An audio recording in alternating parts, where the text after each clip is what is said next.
Bom dia, alunos do 5º ano da Escola Estadual Presidente Café Filho. Aqui quem fala é o professor Emerson. E a nossa aula de hoje é de língua portuguesa. Nós vamos introduzir aqui as histórias mitológicas, isso mesmo. Dentro das civilizações antigas, as pessoas elas possuem os seus deuses e, se tratando dos gregos, nós temos o panteão grego, que são conhecidos como os deuses da mitologia grega. Esses deuses eles se relacionavam com as pessoas e em alguns casos existem relatos de que eles também tiveram filhos entre os mortais. A exemplo do Hércules, do Zeus, do Teseu, são alguns exemplos, né, de homens que eram meio deuses e meio homens por ser resultado da união de um deus com um homem. São histórias mitológicas. E o que são mitos? Mitos são histórias contadas e vão passando de geração em geração, muitas vezes baseado na crença de um povo, tá? Na atividade de hoje, na aula de hoje, nós vamos conhecer a história do Minotauro.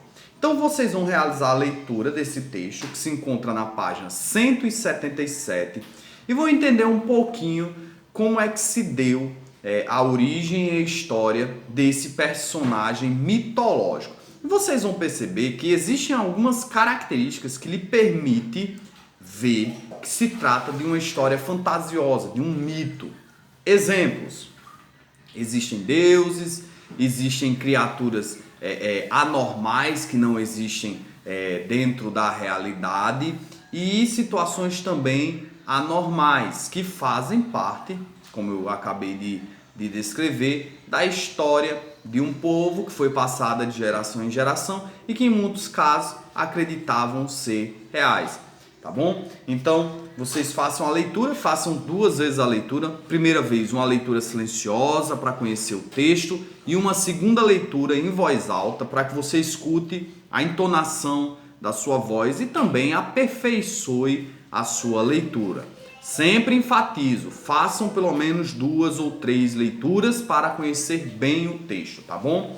E a atividade ela é de interpretação, que nada mais é do que ler, compreender o texto para responder algumas perguntas referentes ao próprio texto. Então ela começa aí na página 181 e vai até a página 183. Todas as perguntas referente ao texto. Então você lê o texto e aí uma coisa interessante para quem vai responder perguntas de interpretação é ler o texto grifando partes que você considere sendo mais importantes.